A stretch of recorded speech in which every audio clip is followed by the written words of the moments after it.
Hello all of you beautiful people, Jules here for WhatCulture.com, and if there's one thing that we all know about the WWE, apart from the fact that it is very mad, it's that they love hiring in new talents at a frankly alarming rate. You remember when AEW was setting itself up, they were draining all of the talent pools clean so that their competitor couldn't get a foothold. But the problem is that when new talent enters the picture, somebody unfortunately has to get pushed out of it. As with their rise to the top, they've pushed a few people off pedestals and sent them tumbling down into the mid-card and sometimes even out of the company. So let's take a look at them. As I'm Jules, this is WhatCulture.com, and these are 10 WWE hires that doomed other wrestlers.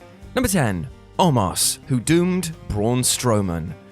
So WWE is the land of the giants, or at least traditionally that is what the WWE was. Hulking beasts with more muscles than moves stalked the hallways of arenas worldwide, and physical size was very much a prerequisite for instant success in Vince McMahon's promotion. 30 years on though from that Jurassic period, size still does count, but that means that there isn't room for everyone. Dave Meltzer claimed on Wrestling Observer Radio that the towering OMOS played a part in Braun Strowman's recent release. According to Dave, AJ Styles' partner quickly became Vince's new toy due to his superior height and size when compared to Braun.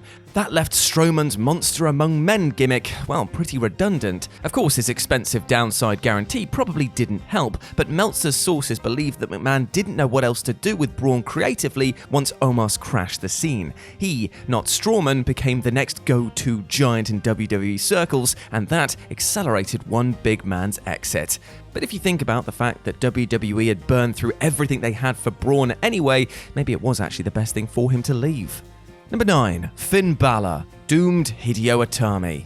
One-time Japanese wrestling sensation and all-round star rating machine Kenta arrived to much WWE fanfare in 2014. Now, people knew of his work in Noah and Ring of Honor, and they just licked their lips at the thought of seeing him on the burgeoning NXT brand, but unfortunately, it ended up being a disastrous 5-year stay. WWE didn't help things by debuting the also excellent Finn Balor around the same time. Worse still, Finn introduced everyone to his killer demon gimmick, and that immediately outshone his renamed pal HIDEO ITAMI. Poor old Kenta had no choice of getting over on his own after fans saw Balor's alter ego. And then injuries compounded poor booking and, well, he was a 2016 return and move to 205 Live proved to be yet another false dawn for the man. A return to his homeland finally saw a return to form, but WWE deserve a slap for thinking that HIDEO could surpass or even match, in that case, Finn's fantastic persona in the first bloody place. Number 8. The Dudleys, who doomed most other tag teams. Everyone likes to pretend that the stunning ladder match between the Hardy Boys and Edge and Christian at No Mercy 1999 changed the tag team in the WWE forever. Well, not quite. I mean, to put things into context, the then WWF decided to book such sterling duos as Viscera and Rikishi on pay-per-views.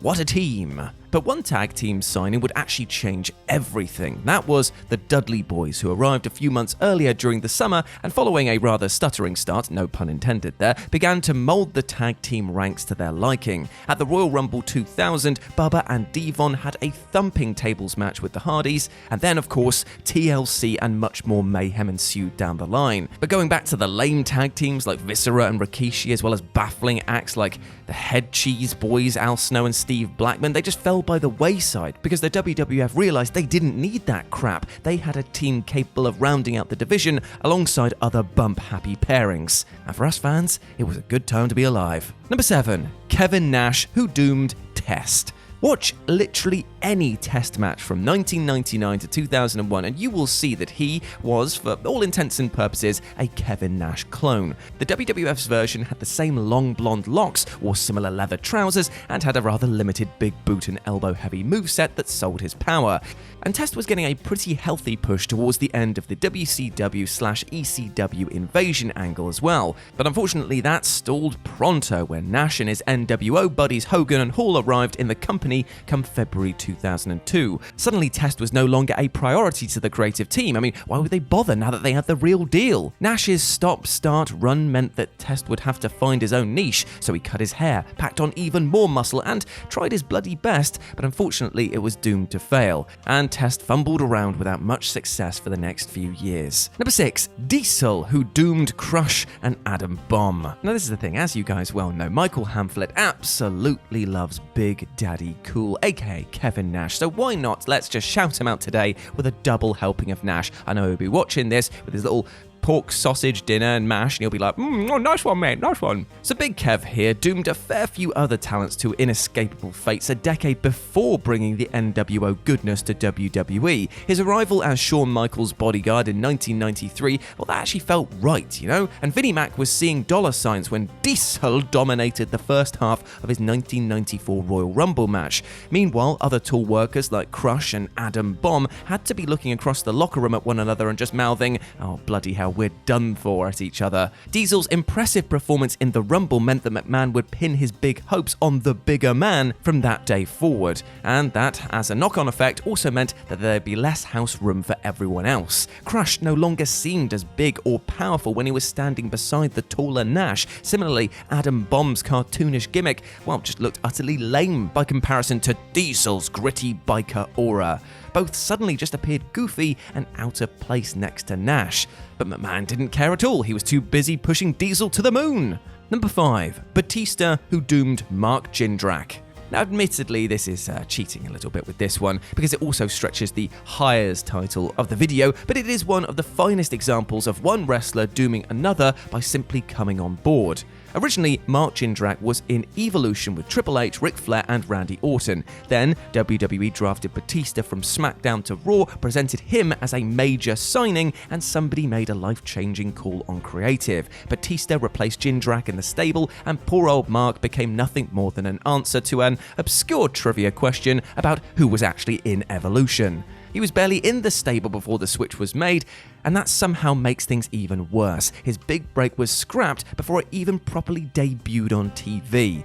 Shunned, Jindrak became a bland face in the muddy tag team scene on Raw and started chumming around with Garrison Cade instead. That huge drop-off in stature was followed by a release from contract in the summer of 2005. Number 4. HUNICO, who doomed Sin Cara. WWE must have been cursing their bad luck when the original Sin Cara flopped bloody hard. The ex-Mystico botched his first entrance and then failed to dazzle during his first string of matches. It became clear early on that the CARA character was just not over with fans, but WWE powered on, just hoping for the best. Then, in 2011, they experimented by re-debuting the Masked Man with somebody else under the hood. Developmental star Jorge Arriga assumed the role and then feuded with the real deal when he returned from a wellness policy violation. And the whole thing, as you can imagine, having two Sin Caras in the ring, was an utter mess. But the WWE eventually found their solution, and that was to basically just replace the first one. See you later, mate, bye! No one knows anyway, so see ya, bye! But being brutally honest, the first Sin Cara was a dead man walking as soon as the future HUNICO proved that he could just do better. And by that I mean at least work matches without botching everything. By 2013, Mystico had left the company, leaving only one Sin Cara in place. Number 3, Sergeant Slaughter, who doomed Tugboat. So I've got a fact for you right here. Sergeant Slaughter saved you, yes, you the viewer, from the worst WrestleMania main event ever. Now, regardless of what some fans think about Mania 7's plodding Slaughter versus Hulk Hogan headliner, it was better than the first tentative plan. Because get this, Hulk's pal Tugboat was going to turn his back on the United States, declare his allegiances to Iraq, and become, and I can't believe this is a thing, Sheik Tugboat. Bruce Pritchard discussed this on his podcast years ago and confirmed that this was definitely an avenue that the WWE were exploring in early 1991. And this would have meant that Tuggers might have even won the WWF title from the Ultimate Warrior at the 1991 Rumble and then defended it against an old glory-waving Hulkster on the biggest show of the year. Slaughter was re-signed in 1990 and emerged as a better fit in the role than Tugboat ever would. Imagine that. Big Fred Ottman, the man behind the Tugboat gimmick, didn't get another shot at single success in the WWF again. Well, you know what? At least we've hit the ground floor. Nowhere but up from here, right? Oh no, the Shockmaster. You can fall further. Quite literally. Ow.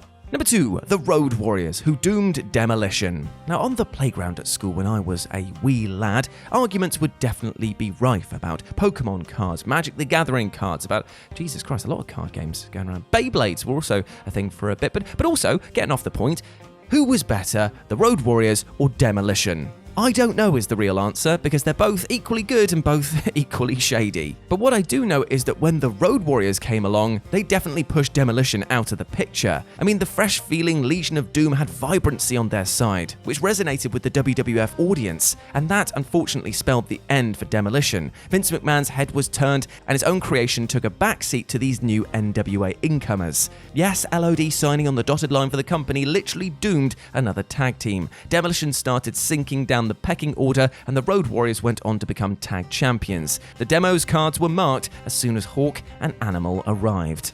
And number 1, Sable, who doomed Marc Mero. Jim Ross, Bruce Pritchard, Vince Russo, and countless others at WWF HQ were instantly smitten with the gorgeous Sable when she accompanied Marc Mero to his first meetings in 1996. Vince McMahon was also another person who couldn't believe her beauty, and plans were soon drawn up to sign her as part of the package. Well, that, as it turned out, would end up being a catastrophe for Mark. Sable became management's focal point from day one. On screen, she hogged the spotlight, and few cared about Mero's wild man persona when his blonde bombshell of a wife was strutting around, and it didn't take long before the WWF started drumming up more and more creative plans for she than he. Mero was destined to be background noise whenever Sable was around. She was the star of the duo, not him, and McMahon rarely tried to pretend otherwise. By 1998, they'd split on TV, and Sable's star had only got bigger. Meanwhile, Mark's importance completely evaporated. And there we go, my friends. Those were 10 WWE hires that doomed other wrestlers. I hope that you enjoyed that, and please let me know what you thought about it down in the comments section below. As always, I've been Jules. You can go follow me over on Twitter at RetroJ0, or you can swing by Live and Let's Dice over on Twitch, where I do all of my streaming outside of work, and it'd be great to see you over there, my friends. But before I go, I just want to say one thing. I hope that you're treating yourself well, with love and respect, because you goddamn well deserve that, alright? And do not let anything or anyone else tell you otherwise. You're a massive ledge, now go out there and absolutely smash it. I believe in you. As always, I've been Jules, you have been awesome. Never forget that, and I'll speak to you soon. Bye.